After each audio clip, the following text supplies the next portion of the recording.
बिस्मिल्लाहिर्रहमानिर्रहीम। अस्सलाम वालेकुम नाज़रीन, नई अपडेट में खुश आमदीद ख़वातीन और हज़रात। और आपको बताएं कि सिंध में एक बार फिर से तालीमी इदारों को बंद करने से मुतल्लिक नया ऐलान कर दिया गया।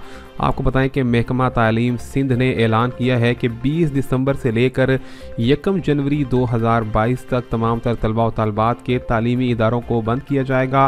तालीमी इदारे बंद करने की वजह दिसंबर की और सर्द मौसम की छुट्टियां बताई गई हैं। आपको बताते चलें कि बताया गया है कि मौसम सरमा की जो आमद है वो कराची शहर में खासी तेज़ नज़र आ रही है और गुज़िश्ता 24 घंटे के दौरान कराची की सुबह में मौसम जो है वो 10 डिग्री सेंटीग्रेड देखा गया और ये रिकॉर्ड तरीन कम दर्जा हरारत है कराची शहर में। और ये बताया गया है कि इसी की बुनियाद पर कराची में आइंदा आने वाले दिनों में तमाम तर तालीमी इदारों को बंद कर दिया जाएगा।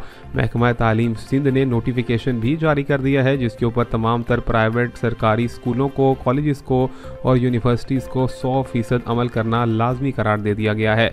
मिलेंगे आपसे नई अपडेट में, तब तक के लिए अल्लाह हाफिज़।